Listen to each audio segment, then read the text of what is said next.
Good afternoon, everybody.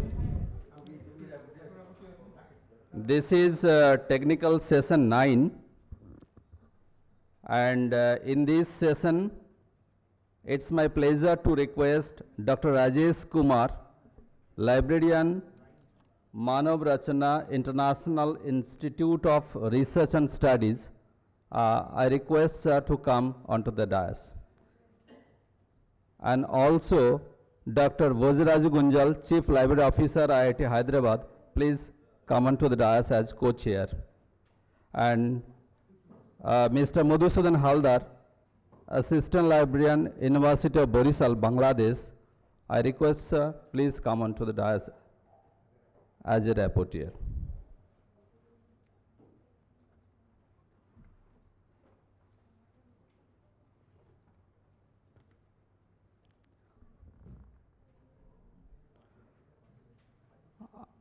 I request Boisakhi to present flower bouquet to our chair. Hello. Sir.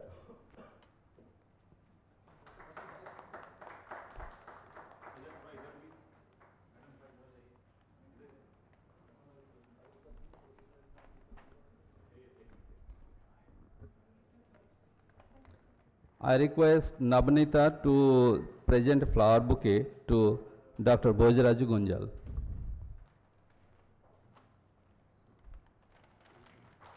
Thank you. I request Boisakhi to hand over flower bouquet to Madhusudan Haldar. Thank you.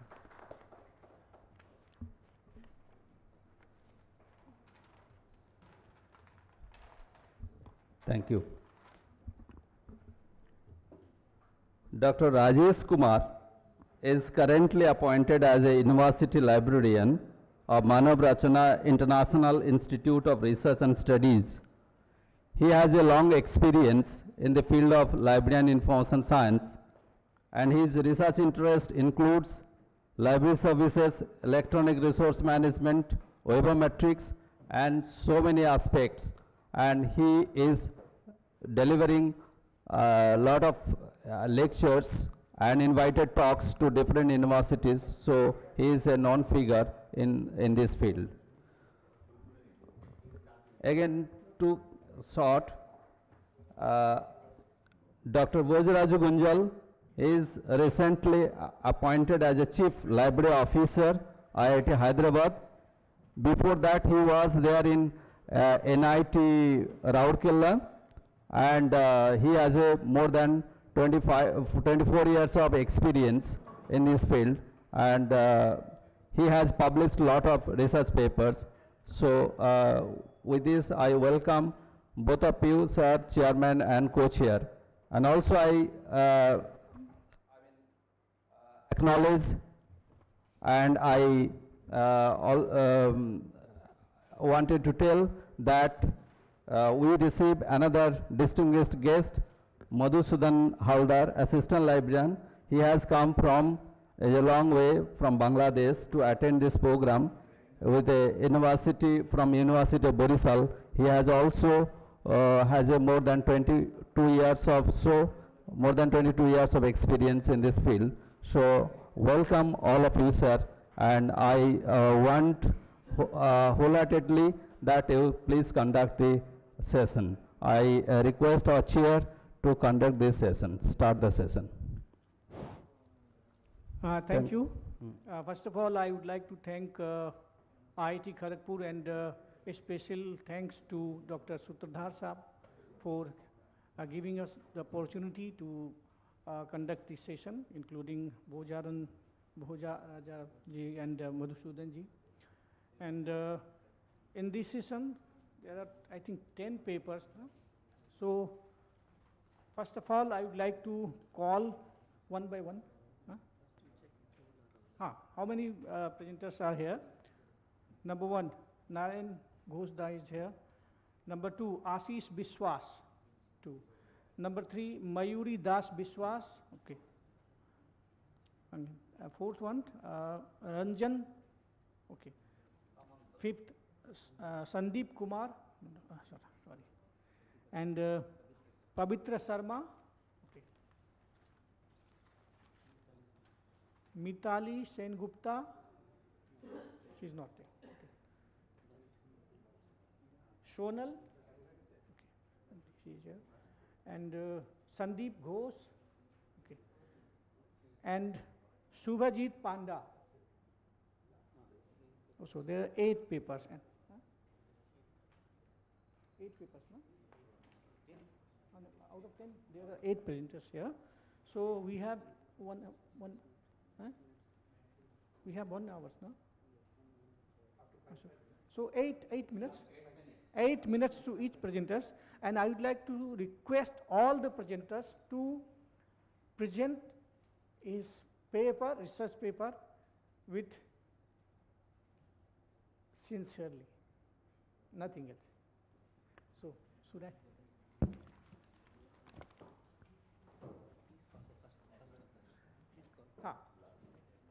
Narendra, please come.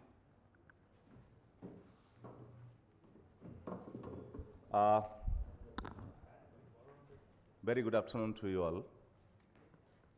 First of all, respected chair, co-chair and rapporteur for this session. And of course, NDLI team for giving me this opportunity. I must convey my thanks to them. And my dear colleagues. See, this kind of conferences, you know, what I normally learn is a whole lot of discussions from different aspects, you know. And it's really a good moment, good opportunity to learn many things from different people. Sometimes I feel, you know, scared. Many of the things are not known, no clear idea about it, and I don't know in my lifetime whether I will be able to implement those ideas in reality or not in my library or the workplace. So without taking much time, I just want to share some of my practical experience, what I had in implementing one open source software project for a very noble cause. As you know that Indian Institute of Management Calcutta was established in the year 1961 and already passed 62 years of its journey with a lot of glory and the contribution to the nation. But as usual, we are not very good in record keeping like other institutions too. So a few days back, I was listening that every institute of India, they have a great story to tell about the building of the institute, about its journey over the time, like the IIM Calcutta too. So in 2020, during the Diamond Jubilee celebration, 2021 rather, Diamond Jubilee celebration, we decided to have one archive of the institute. And the committee was pleased to entrust that responsibility none other than the library, not the computer division. And to be very frank, without much experience, because I am not a professional archivist, so without having much experience, we jumped into it and took that responsibility immediately, along with other routine activities of the library. So two of my colleagues of library, they were really crazy. They were quite competent and skilled. So all three sat together number of days, number of occasions, and just changed the slide. And we designed the entire roadmap, what to do and how to do, using an open source software without spending a single penny on it. Of course, it's needless to mention that you know the person who is now, you know, for all reasons, every reasons, we are indebted to him. He is none other than Professor Parthasarathi Mukhopadhyay, who helped us, you know, in many ways in getting this dream in reality. So what was our core objective of this uh, endeavor? The first thing, only to convey this message, what we have learned when we develop this archive to peer groups, so that if they want to take up this kind of project, they will get a handy reference manual, so that they can overcome all the problems what we faced, because we have given the solutions to there. And of course, some of the obstructions, some of the obstacles, some of the challenges what we faced as far as materials are concerned, because one part is the system, another part is the content. So content is the king as usual in the archive too. And content collection is really a big challenge for this kind of project. So here we used Omeka Classic. As you know, there are 3 versions of Omeka: Omeka S, Omeka Classic, and Omeka.NET. So Omeka Classic is being used as open source software. I'm very fond of that. Why open source? It's needless to mention here, because of transparency, collaboration, cost-free, customizability, support and documentation is available, and open licensing. So these are the different reasons.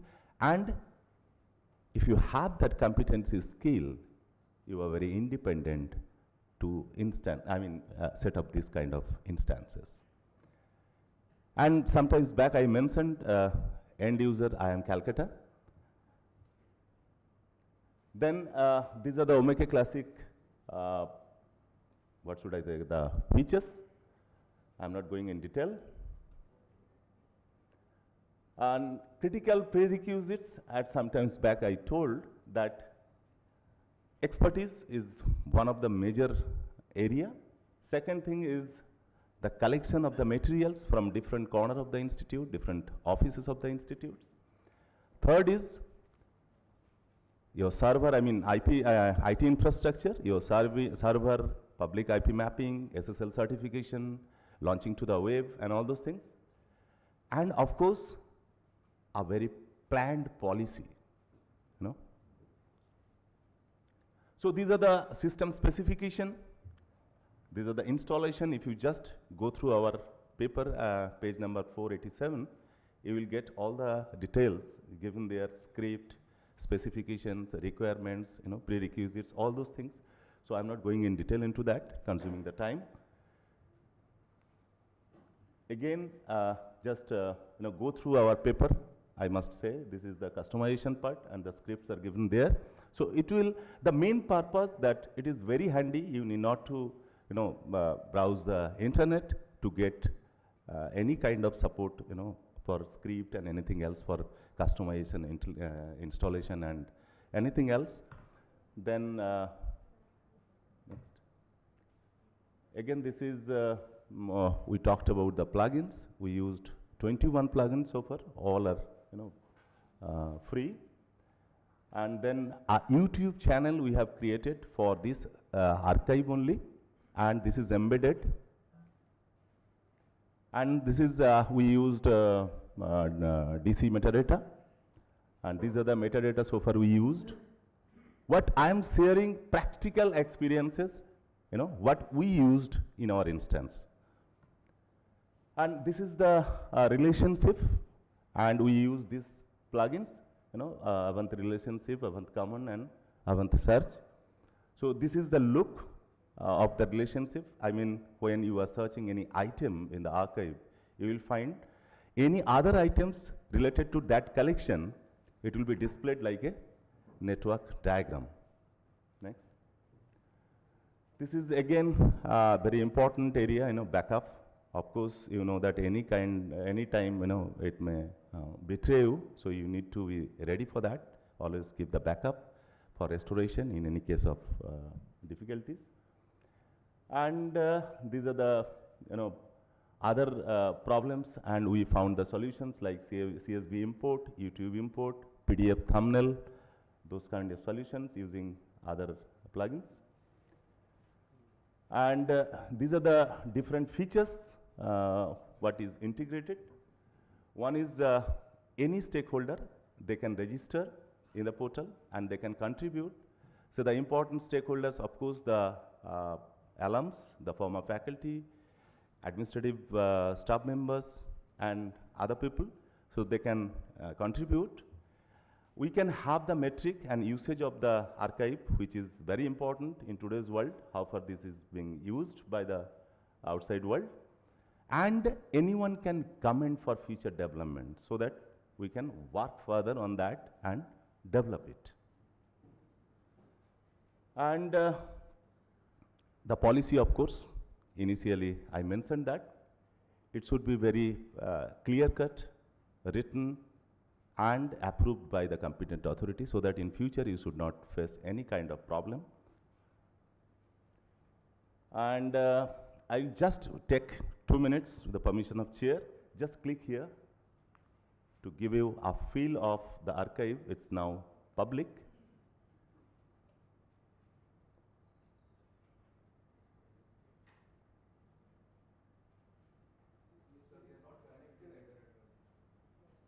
Internet is there? Not available?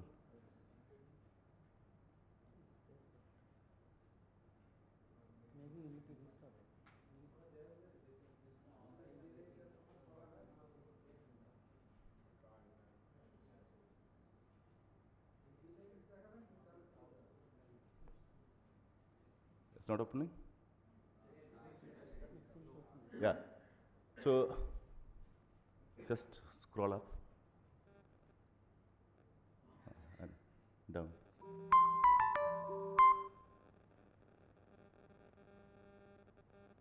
You see, so far we have uploaded this many material like photographs, audio files, video files, and documents in PDF format.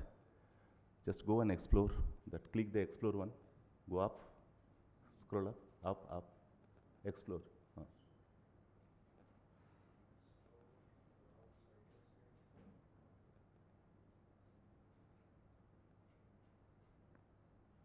Come to, just go up. People.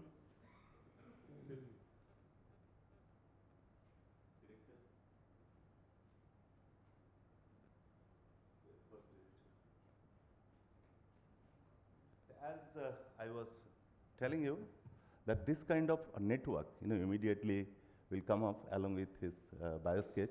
So if you enlarge the relationship diagram, just click 13, number, yeah. Again click 13.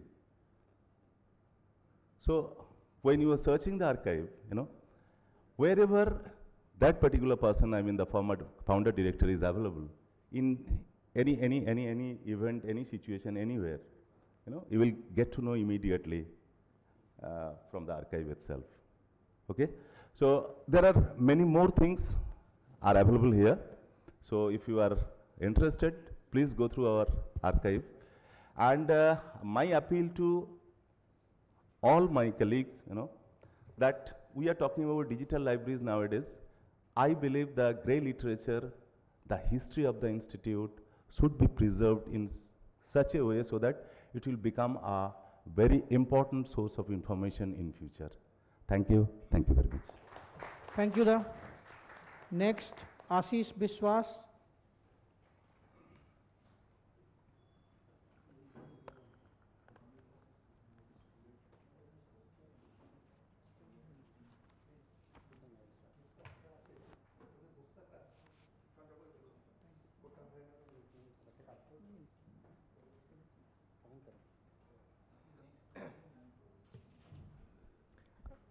Good afternoon.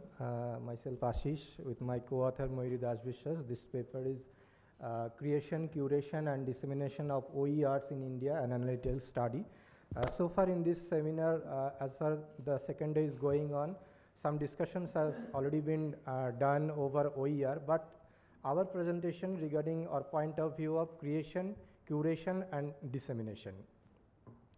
So lot of definitions are there. I am not going about the definition or what is OER. I just want to say you that reusability is the main factor of open educational resources, and keeping with the tune of this symposium, that is the sustainability part, whenever we are allowing our or anyone's creation to be uploaded, to be updated, or if any error is there, so somebody after my creation, you can update that. So through this updation part or facility, OER remains its sustainability, and it helps a lot in the field of education. So reusability, I am just focusing here the 5 R's of OER. That is the retain, that means allowing you to download and save. That is reuse, that is a very essential part. And the revise, that is adapt, modify and translate, and remix. My content, you are mixing something else with that my contents, and then it will be much more enriched. Then the redistribute in a proper way. So as I have mentioned that there are the 3 pillars of this presentation, that is the creation, curation and dissemination.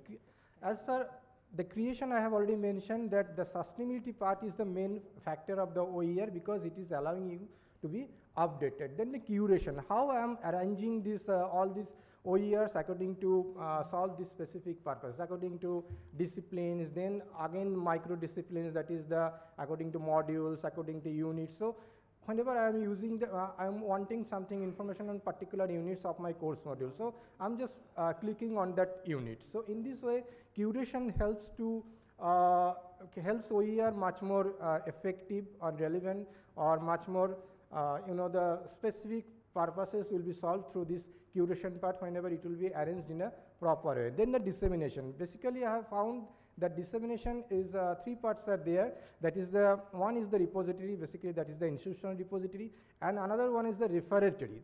That means whenever you are allowing that metadata or the information about the OERs and their locations. And third one is that combination of both. And NDLI is the perfect example of that, whenever NDLI providing you the full text as well as the metadata or the information about the OERs. Then this is the 3 objectives of our presentation, that is to identify the OER initiatives in India, and whatever the OER initiatives in India, and how they are curating or creating and disseminating their OERs, and finally to evaluate the OERs in India. Methodology, we have some selected OERs initiative I have taken, that is the 12 OER initiatives incorporated in this paper. And these are the 12 OER initiatives we have taken into consideration. Then available resources in the OER initiatives, you can see that the last one, the National Digital Library of India, they have huge collections they have incorporated in terms of video, e-text, then the audios, presentation, etc., etc. And another notable figures you can see here, that is the EPG Pathshala. And this is the OER creation checklist. Here we have incorporated some of the checklists through which they are performing their creation, that means the selected OER initiatives in India. You can see here in the first column that the purpose, which purpose they are focusing. You can see here the EPG Pathshala providing a range of high quality curriculum based interactive content across a broad spectrum of subjects including social science, humanities, technologies, etc., etc. And the last one, National Digital Library of India making available to the learners community learning resources regarding all those disciplines available in our education domains through a single window. The next thing is that all the OER initiatives, it is found that there is a good creation team is there, except that quantum and nano computing virtual center, I have found that there is a mention of the creation team. Then the available of creation instructions is already there. Again, the quantum and nano computing virtual center, I haven't found any instruction mentioned on that their portal. Then the organization part is there, how they are organizing all those resources according to different segments, categories, etc., etc. All those initiatives, all of them providing the easy accessibility. That means whatever the resources are there, they are providing the full text, and whatever the resources uploaded, that is easily available. Then the feedback mechanism is also there, and which type of open licensing they are using, that has also been mentioned. Next. So this is the next part is that OER creation checklist, that is the aggregation, distillation, elevation, mashup technology, chronology, open archive initiatives, how they are creating. It is found that NDLI is in a good position. Most of the features they are using. Next. Then OER dissemination checklist, that is that lot of checklists you can see that is the metadata and cataloging all are providing, and the last one is that resource and improvement programming is also there. Next. So in the discussion part, it should be mentioned that regarding the creation, that licensing part is already mentioned there, and that notable persons said that principal investigator, paper coordinators, content writers, content reviewers, and feedback mechanism, all of them have not provided the feedback mechanism, but some of them has provided them. Then the curation part, it has been found that all the topics have been arranged according to micro level topics. Then the metadata is also available. Then distillation part, television, mashup, and open archive initiative part needs to be a little bit developed, because all of them are not providing in a proper way. Then the dissemination part, as I have mentioned, somebody is providing the full text, some are providing the metadata, and also the combination mode is there, like the NDLI. Next. So in conclusion part, I should say that the progress of OER initiatives in India is going on the right track. The development of NDLI has culminated the initiative. However, the curation of OERs needs more attention by incorporating more in navigation feature for easy accessibility of specific OERs. Most ESECs should also be available. In the end, it is to sum up by hoping that soon India will be one of the top managers of OERs. Thank you. The next paper, again, you are going to present, no?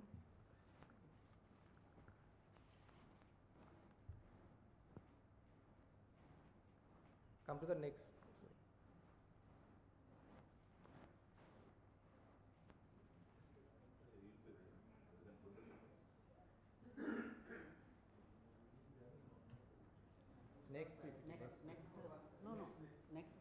PPT.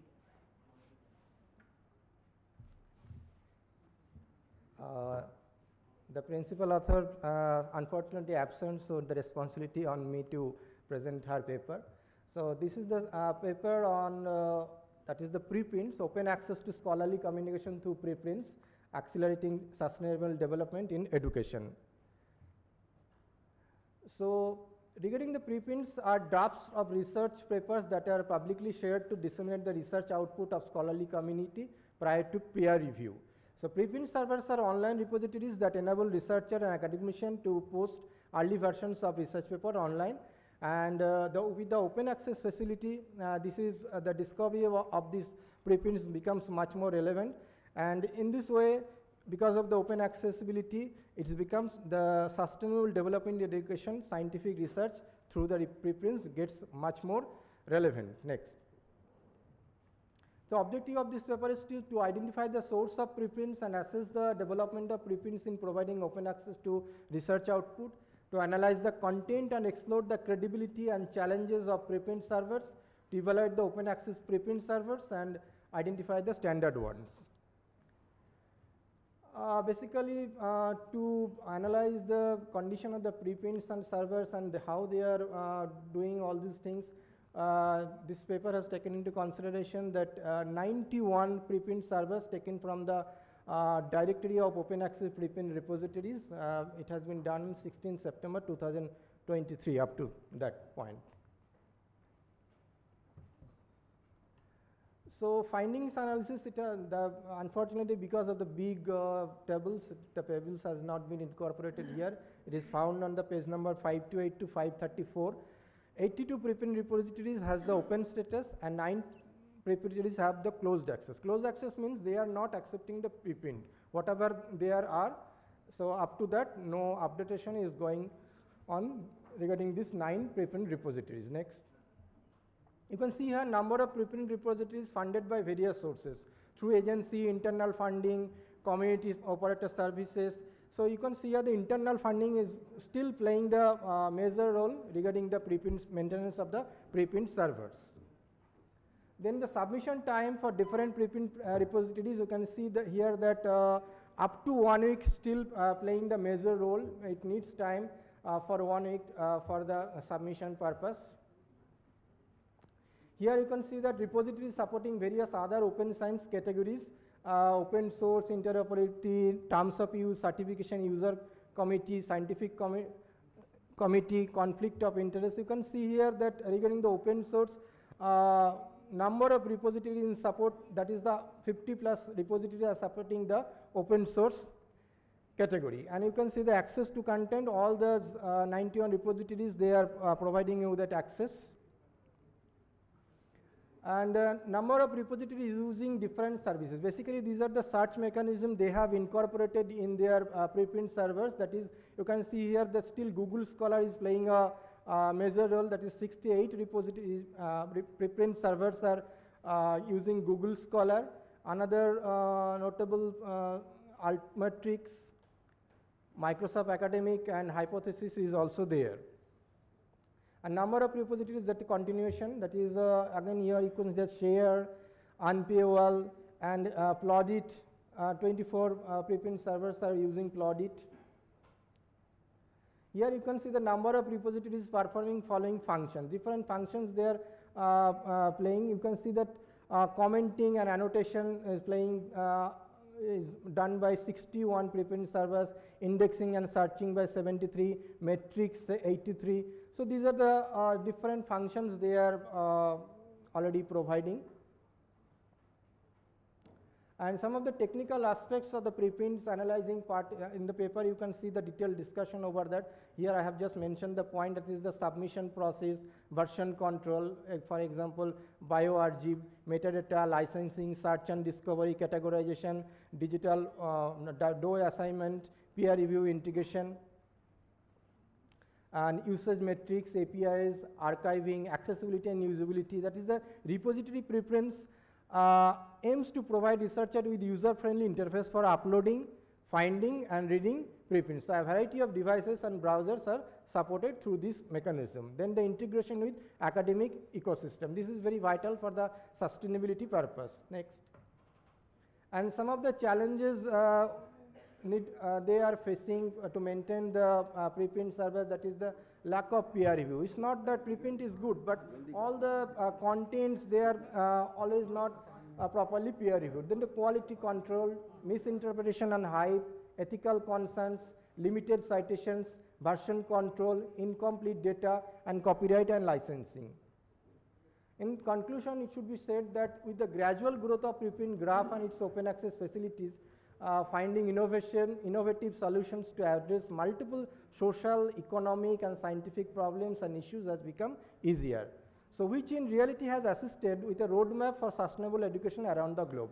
With more and more research being inclined to submit preprint from all disciplines, significantly contribute to the educational advancement of the countries around the world. These open access preprint servers happen to design institutional strategies for increasing research visibility and development in overall education. We must protect the open preprint practice and encourage free access for a sustainable education for one and all. Thank you. Thank you. Next, Ranjan Samanta. Dipanjali Chakrabarti. Dipanjali is going to present.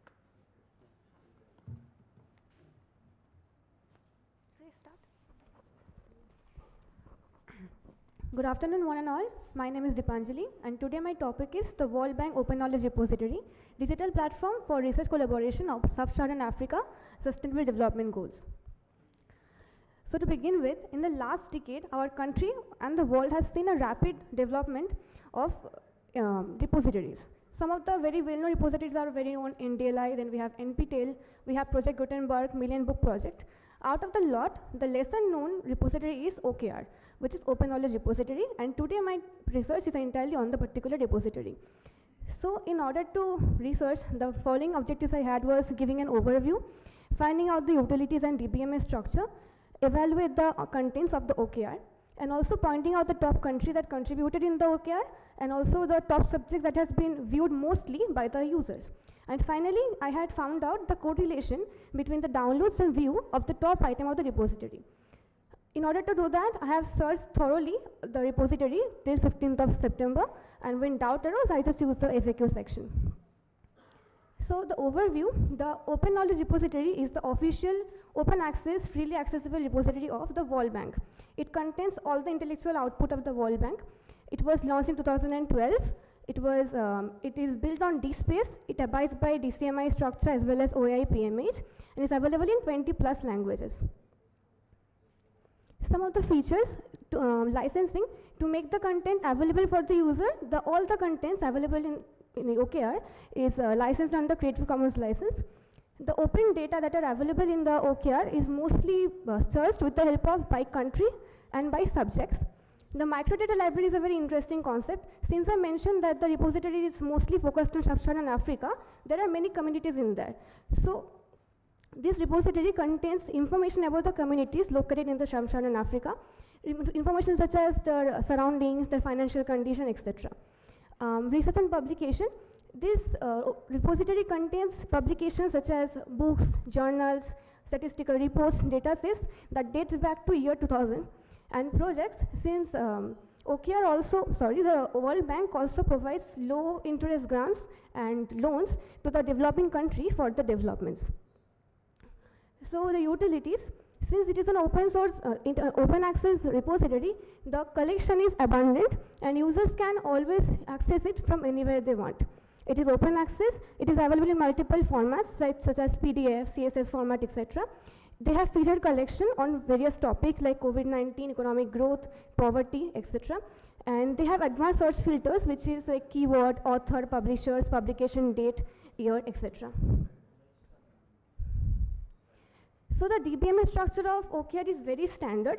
At first they acquire the content, then the content goes through a vigorous peer review process to assure the reliability of the contents, and then they're digitized. And then they go through the tagging and metadata process to give the metadata such as like author, date, type of format, etc. Then they're organized and classified. Then they're made accessible with the help of licensing and open access. And finally, to make sure that the data are safe, they are always backed up properly. So these are the overview. As we can see, there are 10 most important collection, and the working paper has the most number of collections. Now I provided the distribution, the sub-distribution. The first one is annual reports and independent evaluation. Then have the book section. Then we have journal, country strategy documents, serial publications, technical papers, working papers, and then economic and sector work studies section. Then we have the World Bank's President's Speech section. And the last one is the content present in a multilingual content. And we can see the most number of content is 369, which is in French language. So this is the top country and top subject section. So these are the top 10 countries that contributed in the repository. The first one is United States, and then we have India. And top subjects are economic growth, and then we have COVID-19.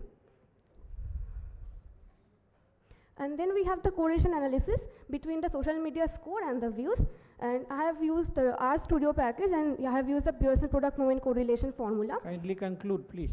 Okay. And the result came out to 0.495. So the suggestions are mostly that since this is not a very well-known repository, they should work on their outreach program to make it well-known for the broader demographic. And also that since they mostly focus on the Sub-Saharan Africa, they should also cover the other developing countries as well. And we all know that repositories are work in progress.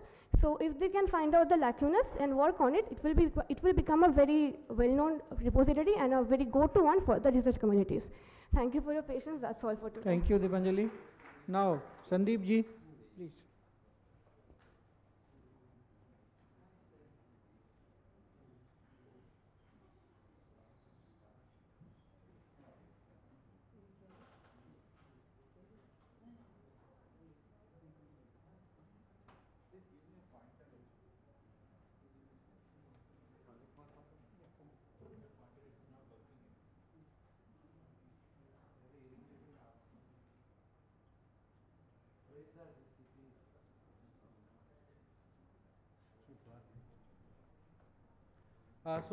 Very good evening to one and all. I am again here to give a present because I am working on open science communication movement. So I'll start, with the One Nation, One Subscription. I think you must have heard that, Ministry of Education is trying hard to merge all the consortia, and bring all those functionaries under one umbrella. So what is the reason behind, that we will say a lot of public money, because more than, I think, around 2,000 crores is going out, on subscribing electronic resources by various academic institutions. I am giving the figure of CFTA institutions. So before coming to open science, because we know the open access, open access is an element of open science, and so this actually story started from Plan S, since then only you must be seeing now many publishers are coming with the open access journals and on. So Plan S actually, this is the actually steps, where they are planning to, make all the open access content available to everyone. Yes. So this is the, yeah, please next. So this is the actually page. So we know this coalition S. So this was the actually 11 national. It is a group of 11 national funding agency across the Europe came together, and they proposed that academics who are getting the public money, they are doing research by the public money. It should be available, accessible on the public platform. But it's not so easy, especially because the publishers, especially commercial publishers, how cruel they are. You may say they will not allow you to just put anything on the open access platform, because we need to see, being academician, no open access. Back to the slide. So now you see the example of CAM archive. The moment they started Plan S, this publisher started coming up with the, like Dr. Ashish was talking about preprint movements. So these are the one of the recent. I know NASA ADS and archive is the oldest preprint server, because I was in Ayuka. I know physics, it is very much popular. Still you see chemistry, bio people, they are very hesitant to put their paper on preprint server. But if you see physics people, they are very happy to put, because it helps researchers to get early access, and to take feedback. And this is how now preprint submissions get divided, detailed number also. So one can easily cite. Yeah, please. So that is the reason, this preprint server like CamX has recently. There are many preprint servers. Yeah, please. So scholarly communication, we know, this is how academics, bring their research on the public platform by, this is a scholarly communication process by publishing their research either on, journals or books or any other document. These are the two models. I think we are aware, traditional and open access. Open access generally it comes in our mind, like we have to pay APC, but if you go and see the DOAJ, right, still 60% of the journals, authors need not pay the APC charges. So this open access, this was, in Budapest 2002. But who is actually more exploiting open access, right? These predatory publishers. Yes, sir. So, we know the predatory publishers, right? Even like Professor Sinha may not be knowing, and one of the publisher will make him, put him in the editorial board. So we also need to see, what is going around. That is the, thing with the drawback with the open access. Like there is, if you go to UGC care list, there is a clone journals. They'll just put the before the journal, and you will, oh, I know this journal. What is the need of to go and check UGC care list? So this is how, they actually, so being a librarian, actually we should be aware of this terminology, and this is how we can educate our users, because they target the young buddy scholars who does, just join the institute and they have done a good research work, but they end up with getting published in the predatory journals. Yeah, please change. So there are, very good publishers. Like if I ask, like he was talking about preprint servers, let us ask ourselves, when you are providing DDS, document delivery service, how many of us use preprint server to, take that article from there and get it, give it to the faculty members? Very few. So there are, we know about all the OER, but let us ask how best we are using those, preprint server. That is up to, yes. So why open access matters, you know, because all the faculty member want to have access their article published in open access journals to get more citations, you know, to get RH index higher. Even publishers are also now coming with the open access journal, and you see their impact factor is at the high side. And one, like an example of IRINS, if you are an IRINS, you are likely to get more collaborators, your research will be more visible. And then these are the various open access model. The recent one is the black open access. The example is Sci-Hub, you know, where by violating the, so open science actually, you know, is a movement by which scientific information is not necessary. Science mean the only science. Science mean like humanity and this social science, economic sciences. So all this literature, academic literature will be accessible on this platform. So this is how One Nation, One Subscription also phase 1 CF10 institution, phase 2 they will cover. But like NDLI, you must be remembering there were 2 databases which are accessible to all the citizens of this country. So this is how they have a plan. All this academic, you know, content will be accessible to the citizens of this country, all the scholar. Like come back, open science, when we talk about all this like open data, open source softwares, and then OERs. Yeah, please. Please changing. Then open science communication. Yeah, open science communication is a process by which this content will be accessible to everyone. Now I'll just finish in 2 minutes. Frontiers, all their, those who are from biological sciences, they must be knowing all their journals are open access journals. Yes. PLOS, again, all the Indian Academy of Science, they are highly, you know, renowned journals.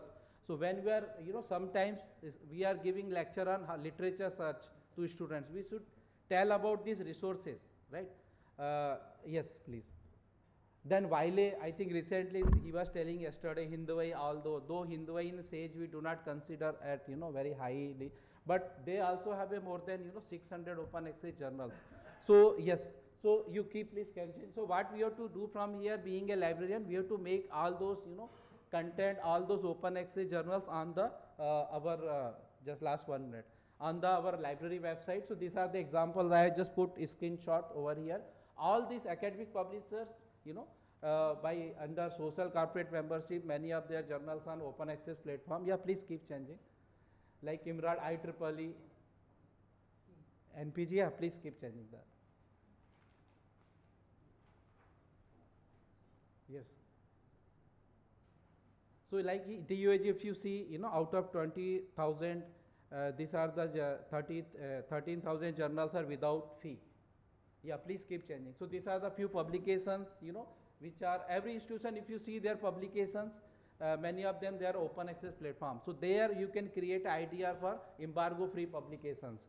I think you should provide pointers so I can save time, because, you know, I am asking time you, is over. it's very embarrassing. Please go to the last slide.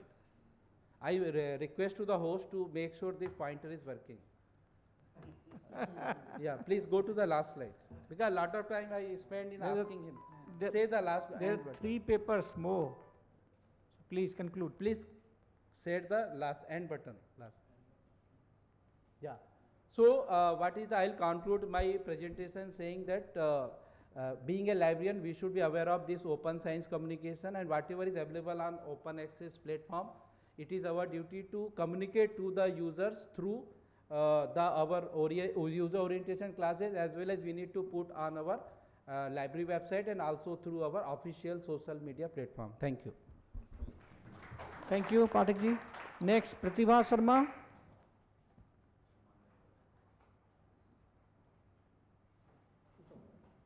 Pavitra Sharma, sorry.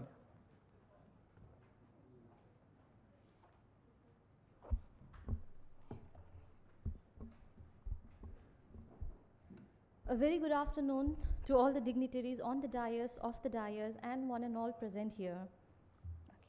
The topic of my presentation is Impact and Utilization of Open Courseware by Library and Information Science Students, Opportunities and Challenges. As everybody are aware of what OER is, so I'm not going into detail.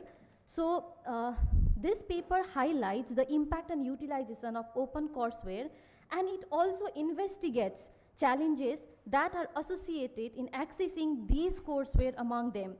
Throughout the survey of literature, existing literature, The gap that I have found is the student awareness of OER is though plentiful, no studies examines the awareness of OER in the form of open courseware. Hence, this study addressed the gap. Therefore, considering this gap, I would like to move forward to my objectives. First, to analyze the challenges associated with open courseware, to investigate the challenges associated with accessing open courseware for students pursuing a library science degree. Thirdly, to examine the strategies employed to surmount the challenges. To achieve these objectives, the methodology that I have used is discussed in the next slide. As you can see here, I have used primary data to examine how well the students of LIS understood open courseware and their awareness about the OER and OCE. A questionnaire was sent through email. The LIS student that I have surveyed belonged to University of North Bengal and Sikkim Central University. The questionnaire was determined students' familiarity with internet technical tools which are normally needed to access these materials. So result and discussion, the questionnaire was circulated to 107 LIS students of both the mentioned university. Out of 107, 53 students responded. The data collected was then analyzed using percentage, and all the results are shown in form of charts, diagrams using MS Excel. You can see in the following slides. By analyzing this data, what I have found, when asked about the awareness of OER, it was found that 53 students, which makes 100% were aware of it. However, when same students were asked about the open courseware, only 37 students were aware of it. Hence, not all the students have full utilization of this courseware. Another important thing that I have found, the role of LIS teachers and experts spreading awareness about OER and OCE plays a vital role. However, 26% of students found out these through websites. Another finding, it is notable that approximately 2% of LIS students often use such resources and rest use them on the requirement basis. It is clearly seen that the students are not accustomed to these online learning platforms, especially when it comes to open courseware. The obstacles that are found, students find it difficult in accessing relevant resources, slow internet connectivity, lack of authenticity, and lack of computer-related skills. Out of all these barriers, maximum number of students mentioned that the main problems related to open courseware is that they do not find relevant resources, and 33% of them claimed that they were unaware of resources that could be accessible. Additionally, maximum number of students mentioned that they faced barrier in access of it that due to language proficiency. After getting all this finding, please change the slide. After getting all these findings, now I would like to conclude that teachers of LIS have to take this responsibility to talk about among the students, and providers of open courseware should keep resources up to date. Future prospect would be remote learning and lifelong learning contribute to the growing significance of open courseware, and more institutions and educators will contribute to open courseware for the broader access to quality education globally. Thank you. Thank you. Next, Sonal. Mrs. Sonal S. Dattar.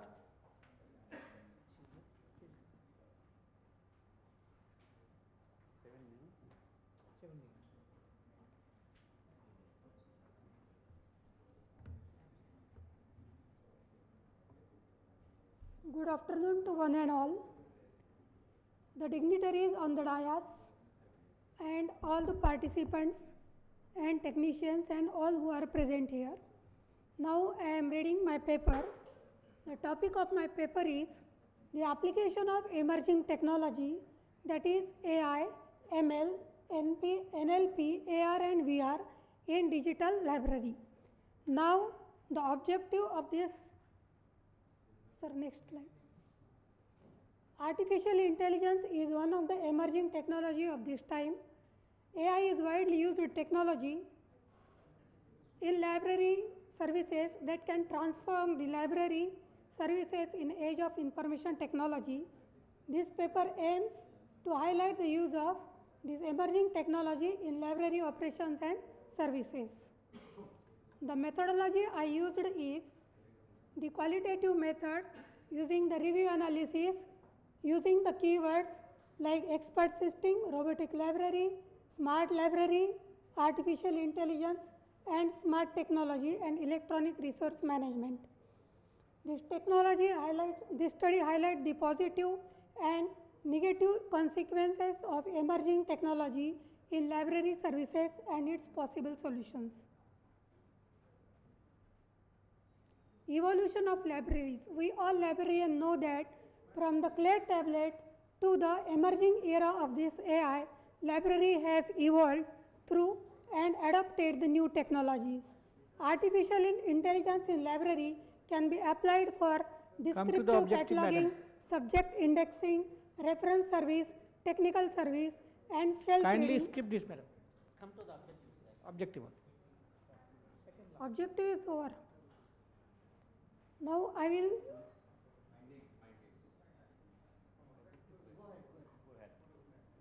recently the comparative study of all AI in academic library strategy in UK and mainland China shows the result that they examined the top 25 universities in each region according to QS World University Ranking, making this one of the first international study exploring AI application in academic library. The research spanned from 15 December 22 to January 30, 23 using Bing.com and Baidu.com for the site restricted search. The study reveals that China prioritized AI development at the national level, especially in higher education, while the United Kingdom exhibit nuanced differences. The efficiency of chatbots in UK libraries is debated, and in Chinese libraries still in an early stage of the adoption. Project of artificial intelligence in the registry, that is a PAIR. The another study is in US and Canada, and the University of Oklahoma and the University of Rhode Island. The study suggested that the further efforts are needed in the field of librarianship to truly advance the application of AI in libraries. The University of Oklahoma stand out for those seeking more research opportunities in AI, offering the project in artificial intelligence and registry, that is PAIR. Now everyone knows the definition of artificial intelligence. So artificial intelligence is nothing but creating the computer programs so that it can reveal like a human being. Thank you, ma'am. Thank you. Thank you. And last one, Sandeep Ghosh. He is not there. And Anirban Majumdar.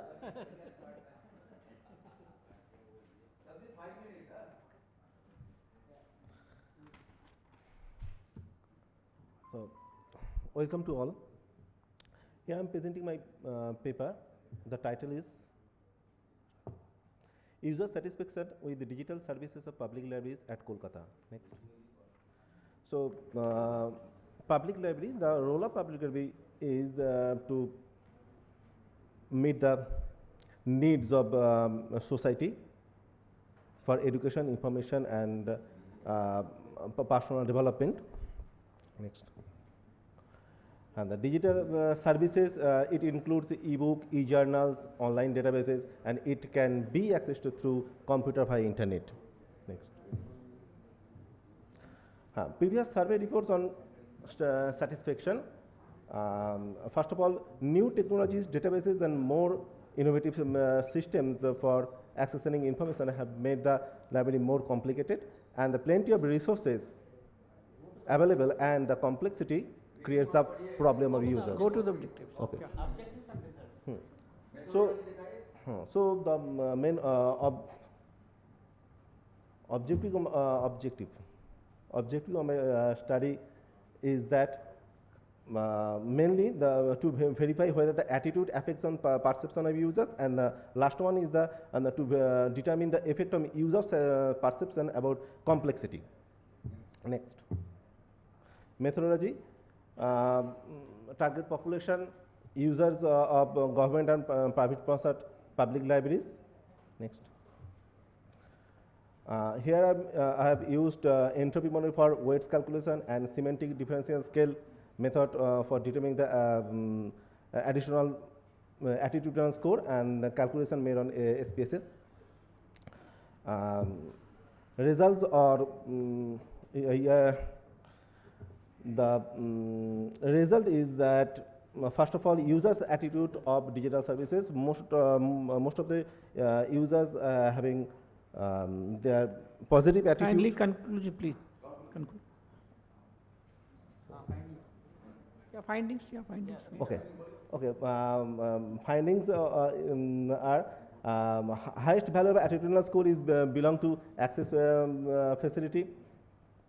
And the last one is very special. Users having dissatisfaction in information processing factor represent 100% complex perception against a use process, and it will be the future problem in respect of satisfaction.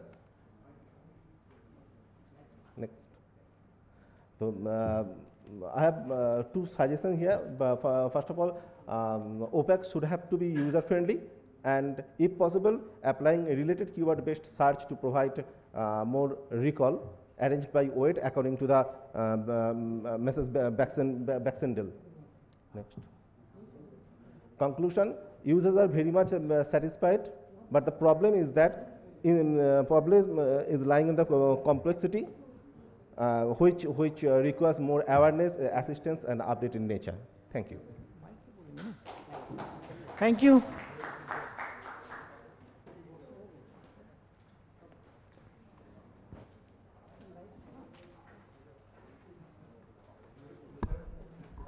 I request chair, co-chair and rapporteur on the dais, and chair of the session will summarize this technical session. In this technical session, 8 presenters have presented their paper. Number 1, Narayan Ghosh presented his paper, Developing IIM Calcutta Archives, a comprehensive study of Omeka classics. And he shared his practical experiences in his paper. He elaborated about the IIM Calcutta Library Archives, and I must say that he has done a wonderful job. Next paper presented by the Ashish Biswas, Creation, Curation and Dissemination of OERs in India and Analytical Studies. He talked about open education in India. He discussed in detail about the creation, curation and dissemination of OER. He also discussed about in detail OER checklists.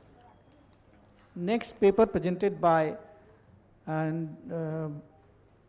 Ashish Biswas, Open Access to Scholarly Communication through Preprints, Accelerating Sustainable Development in Education. In his presentation, he discussed about the open access to scholarly communication, and he shared the different various open science categories. And next paper presented by Ranjan Samanta, and he talked about the open knowledge repositories and features of and utility of OER and different databases management of OKR. Next paper presented by Dr. Sandeep Pathakji on the open science communication and the role of the libraries, and he talked about different scholarly communication, open access initiative and all that.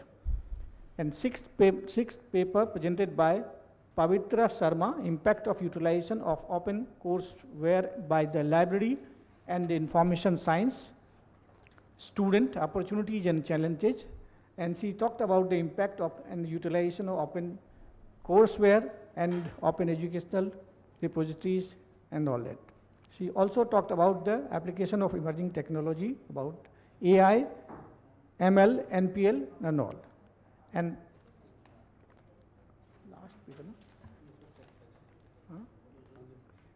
last paper presented by the Sandeep Ghosh, user satisfaction and digital services of public libraries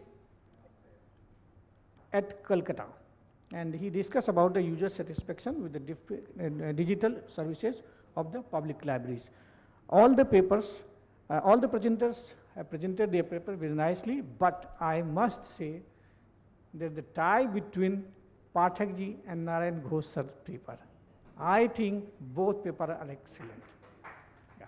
Give So a it's big my hands opinion, and to I would like the to author. request co-chair to say something. Just to add a few more comments to what the chair has suggested.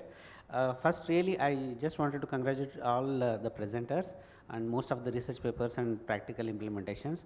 The one which I liked, the Ghosh paper, which in that the word the last he put, wherever we work, wherever the institute, whatever it is, the history and preservation of that institute is really matters for that particular institute. So that is really acceptable, and really that we need to think in that angle. Big round of applause for him.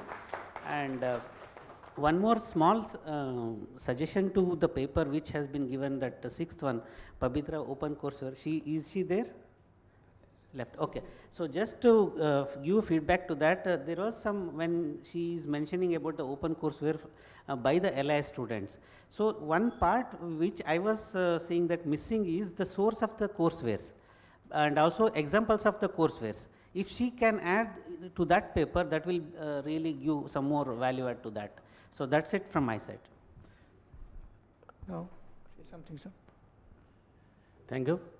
Every papers and presentation was very nice and fantastic, but the want of time, they could not express their expression, and the presentation was a very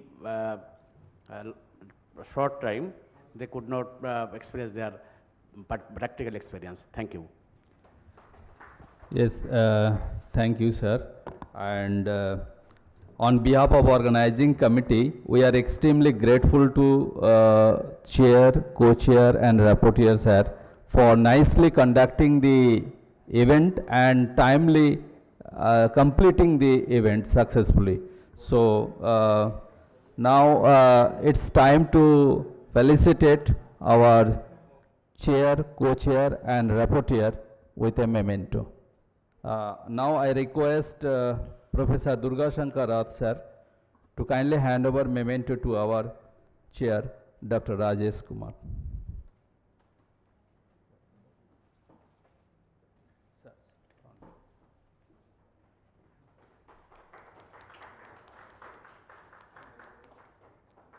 Now I request Professor Manoj Kumar Sinha, sir,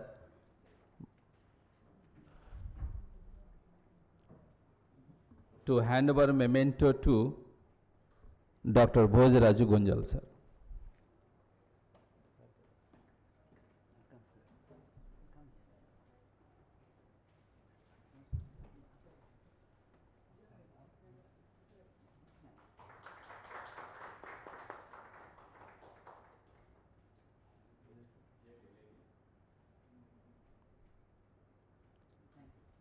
I request Dr. C. Jayakumar, sir, kindly hand over memento to Mr. Madhusudan Haldar.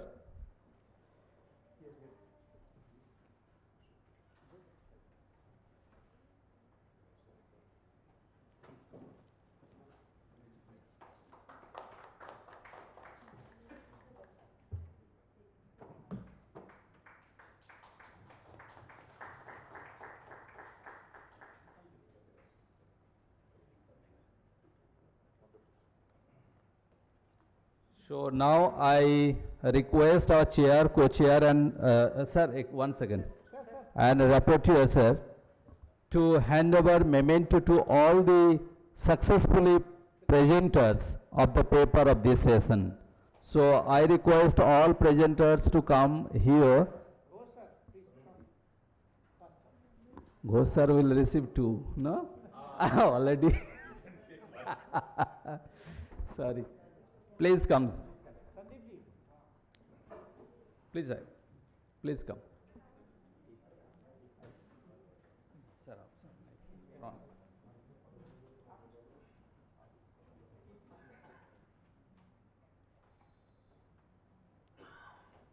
Take a photo. One. Up.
So finally we end up and we conclude this session, technical session 9, and another technical session will be opened at 6:30.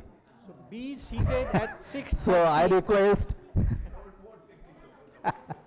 I request all of you Sir, should enjoy. 6:30 to till? 6:30 to No, till. till midnight. So yes, yes.